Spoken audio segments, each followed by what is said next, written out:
ಗುರುಜಿ, ನಾವು ಏಪ್ರಿಲ್ 14ರಿಂದ ಯಾವೆಲ್ಲ ರಾಶಿಯವರಿಗೆ ಕಾಲಸರ್ಪ ದೋಷ ಕಾಡುತ್ತೆ ಅನ್ನೋದನ್ನ ಇದ್ರ ಬಗ್ಗೆ ತಿಳಿಸ್ಕೊಡಿ ಗುರುಜಿ. ನೋಡಿ, ಏಪ್ರಿಲ್ 1ನೇ ತಾರೀಕು 8ನೇ ತಿಂಗಳು 2026 ಇದು ಅನ್ವಯಿಸ್ತಾ ಹೋಗುತ್ತೆ. 2026 ಮೊದಲಿಗೆ ಭಯಂಕರ ತುಂಬ ವೆರಿ ಡೇಂಜರ್ ರಾಶಿ ವೃಷಭ ರಾಶಿಯವರಿಗೆ. ತುಂಬ ನನ್ನ ಒಂದು ಪ್ರಕಾರ ವೃಷಭ ರಾಶಿಯವರು ಕಾಳಸರ್ಪ ದೋಷ ಮತ್ತು ಅವ್ರಿಗೆ ತುಂಬ ಟೈಮ್ ಕೆಡುತ್ತೆ. ಅದರಲ್ಲೂ ಕೂಡ ವೃಷಭ ರಾಶಿಯವರಿಗೆ ಏನಕ್ಕೆ ಹಿಂಗೆ ಕೆಡುತ್ತೆ ಅನ್ನೋದನ್ನು ನಾನು ಹೇಳ್ತಾ ಹೋಗ್ತೀನಿ, ಕೇಳಿ ಅರ್ಥ ಮಾಡ್ಕೊಳ್ಳಿ. ವೃಷಭ ರಾಶಿ ತುಂಬ ಯೋಗ ಇತ್ತು ಅಂತ ಹೇಳ್ತಿದ್ದು. ಅದರಲ್ಲಿ 1 ತಿಂಗಳು ವೃಷಭ ರಾಶಿ ಅಧಿಪತಿ ಶುಕ್ರಗ್ರಹ ವ್ಯಯಸ್ಥಾನಕ್ಕೆ ಹೋಗ್ತಾರೆ. ಇದೊಂದು ದೊಡ್ಡ ಪಾಯಿಂಟ್ಸ್ ಆಗುತ್ತೆ. ಅದೇ ಥರ 10ನೇ ಮನೇಲಿ ರಾಹು ಇದ್ದಾನೆ. 10ನೇ ಮನೇಲಿ ರಾಹು ಇದ್ದಾನೆ.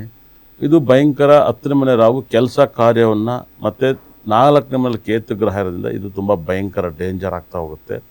ಮತ್ತು ಫಸ್ಟ್ ಗ್ರಹನೇ ಆಚೆ ಬರೋದು ಕಾಳಸರ್ಪ ದೋಷದಿಂದ ಆಚೆ ಬರೋದೇ 8ನೇ ತಿಂಗಳಲ್ಲಿ ಶುಕ್ರಗ್ರಹನೇ ಫಸ್ಟ್ ಆಚೆ ಬರೋದು ಒಳಗಡೆಯಿಂದ. ಇವಾಗ ಆಲ್ಮೋಸ್ಟ್ಲಿ ಇವಾಗ ಎಲ್ಲ ಗ್ರಹನೂ ಒಳಗಡೆ ಇದ್ದಾರೆ ಎಲ್ಲರೂ ಕೂಡ. ಇನ್ನೊಬ್ಬ ಚಂದ್ರ ಒಬ್ಬನೇ ನೀವು ನಾಳೆನೂ ಹೋಗ್ಬಿಡ್ತಾನೆ, ಅವನು ಕೂಡ ಚಂದ್ರನೂ ಕೂಡ ಒಳಗಡೆ ಹೋಗ್ಬಿಡ್ತಾನೆ. ಆ ಚಂದ್ರ 15 ಇರ್ತಾನೆ, 15 ಬರ್ತಾನೆ. ವೃಷಭ ರಾಶಿಯವರಿಗೆ ನನ್ನ ಒಂದು ಒಪಿನಿಯನ್ ಪ್ರಕಾರ ಇದು ಒಂಥರ 2 ಥರ ಕರ್ಮ ಅನಿಸುತ್ತೆ. ಒಂದು, ತುಂಬ ಕೆಟ್ಟ ಫಲವನ್ನು ಅನುಭವಿಸ್ತೀರ ಅಂತ ಹೇಳುತ್ತೆ ವೃಷಭ ರಾಶಿಯರು. ಯಾಕೆ ಈ ಮಾತನ್ನು ಹೇಳ್ತೀನಿ ಅಂದರೆ, ವೃಷಭ ರಾಶಿಯವರಿಗೆ ಶನಿ ದೃಷ್ಟಿ ರಾಶಿ ಮೇಲೆ ಬೀಳುತ್ತೆ. 11th ಲಾರ್ಡಲ್ಲಿ ಇದ್ದರೂ ಕೂಡ ತುಂಬ ಪ್ರಾಬ್ಲಮನ್ನು ಅನುಭವಿಸ್ತಾ ಹೋಗ್ತಾರೆ. ಮತ್ತು 6ನೇ ತಿಂಗಳು 3ನೇ ತಾರೀಕಲ್ಲಿ ಗುರು ಉಚ್ಚನ ಹಾಕ್ತಾ ಹೋಗ್ತಾನೆ. 100% ಇಟ್ಸ್ ವೆರಿ ಡೇಂಜರ್ ಆಗ್ತಾ ಹೋಗ್ತಾನೆ. ವೃಷಭ ರಾಶಿಗೆ ತುಲಾ ರಾಶಿಗೆ ಗುರುಬಲ ವರ್ಕ್ ಆಗಲ್ಲ. ಗುರು ಧನಸ್ಥಾನದಲ್ಲಿ ಇರ್ಬೋದು, ಎಲ್ಲ ಇರ್ಬೋದು. 100% ಹೇಳೋಕ್ಕೆ ಈಜಿ. ಯಾವ್ಯಾವ ರಾಶಿಗೆ ಯಾವ್ಯಾವ ಗ್ರಹ ಸಪೋರ್ಟ್ ಮಾಡ್ತಾ ಅದು ಮಾಡಲೇಬೇಕಾಗತ್ತೆ 100%. ತುಲಾ ರಾಶಿಯವರಿಗೆ ಕಾಳಸರ್ಪ ದೋಷ ಮತ್ತು 7.5ನ ದೃಷ್ಟಿ ನಿಮಗೆ ಶನಿ ದೃಷ್ಟಿ ರಾಶಿ ಮೇಲೆ ಬೀಳ್ತಾ ಇದೆ. ನೀವು ಬರ್ದಿದ್ದು ಕೇಳಿ, ವೃಷಭ ರಾಶಿಯವರಿಗೆ ದೊಡ್ಡ ಆಘಾತವನ್ನು ಅನುಭವಿಸುತ್ತೆ. ನೀವು ಮನೇಲಿ ಬರ್ದಿದ್ದು ಕೇಳಿ, ನಿಮಗೆ ಭಾಳ ತೊಂದರೆಯನ್ನು ಅನುಭವಿಸ್ಬೇಕಾಗುತ್ತೆ ವೃಷಭ ರಾಶಿಯವರು. ಅದರಲ್ಲೂ ಕೂಡ ಏನಕ್ಕೆ ಈ ವೃಷಭ ರಾಶಿಯವರು ಇಷ್ಟೊಂದು ತೊಂದರೆ ಅಂತ ಹೇಳ್ತೀನಿ. ಒಂದು, ವೃಷಭ ರಾಶಿಯವ್ರಿಗೆ ಭಾಳ ತೊಂದರೆಯನ್ನು ಅನುಭವಿಸೋ ಕಾರಣನೇ ಇಷ್ಟೇ. ಇನ್ನೇನು ಶನಿನೂ ಕೂಡ ನಿಮಗೆ ವ್ಯಯಸ್ಥಾನಕ್ಕೆ ಬರ್ತಾನೆ. ಆಲ್ಮೋಸ್ಟ್ಲಿ ನೀವು 100ಕ್ಕೆ 100 ಬರ್ಕೊಡ್ತೀನಿ, 100ಕ್ಕೆ 100 ಬರ್ಕೊಡ್ತೀನಿ. ಯಾರೆಲ್ಲ ವೃಷಭ ರಾಶಿ ಮನೆಯಲ್ಲಿ ನಿಮಗೆ 2 years ಅಂದರೆ 7.5 ಕಾಳಸರ್ಪ ದೋಷ ಮತ್ತು ಶನಿ ವ್ಯಯಸ್ಥಾನಕ್ಕೆ ಬರ್ತಾನೆ, ನಿಮ್ಮ ಮನೆಯಲ್ಲಿ ನಿಮ್ಗೆ ಈಗಲೇ ಬೇಕಾದ್ರೆ ನೋಡಿ, ನಿಮ್ಮ ತಂದೆ ತಾಯಿ ಆರೋಗ್ಯ ಹಾಳಾಗಿರುತ್ತೆ 100%.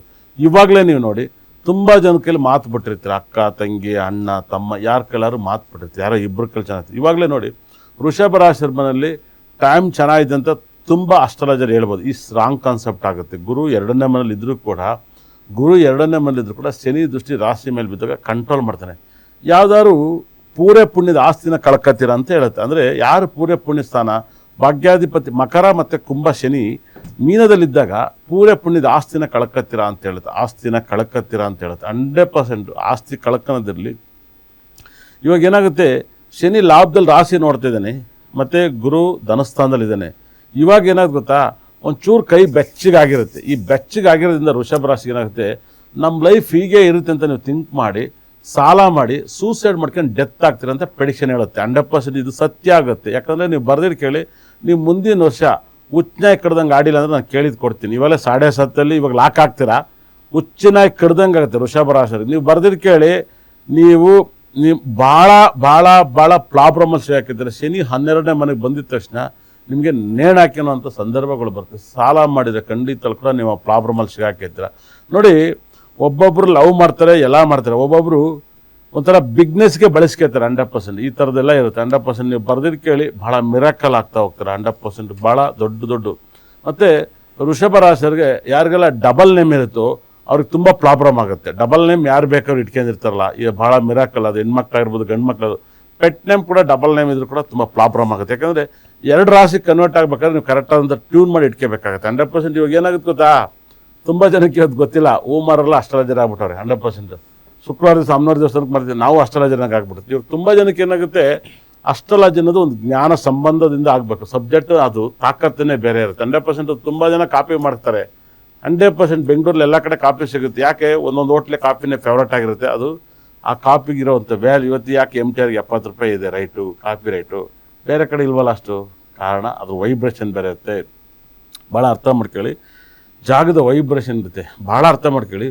ಇಲ್ಲೇನಾಗುತ್ತೆ, ವೃಷಭ ರಾಶಿನೇ ಯಾಕೆ ತಗೋತಿದೆ ಅಂದರೆ, ಖಂಡಿತ ಕೂಡ ಶನಿ ನಿಮ್ಮ ಲೈಫಲ್ಲಿ ಭಾಳ ಆಘಾತವನ್ನು 12ನೇ ಮನೆಗೆ ಬರ್ತಾನೆ, ಅದು ಕೂಡ ನಿಮ್ಗೆ ತೊಂದರೆಯನ್ನು ಕೊಡ್ತಾನೆ. ಈಗಲಿಂದಲೇ ತುಂಬ ಹುಷಾರಾಗಿರಿ, 100%, ಭಾಳ ಹುಷಾರಾಗಿರಿ. ಮತ್ತು ಶನಿ ರಾಹು 9ನೇ ಮನೆಗೆ ಬರ್ತಾನೆ. 9ನೇ ಮನೆಗೆ ಬಂದರೆ ನಿಮ್ಮ ತಂದೆ ತಾತ ಯಾರು ಡೆತ್ ಆಗಿಬಿಡ್ತಾರೆ, ಬರ್ದಿರಿ ಕೇಳಿ, ಇಲ್ಲ ಅವ್ರಿಗೆ ಆರೋಗ್ಯ ಸಮಸ್ಯೆಯನ್ನು ಬಿದ್ದು ಹಾಸ್ಪಿಟ್ಲಿಗೆ ಕಳಿಸ್ಬೇಕಾಗತ್ತೆ.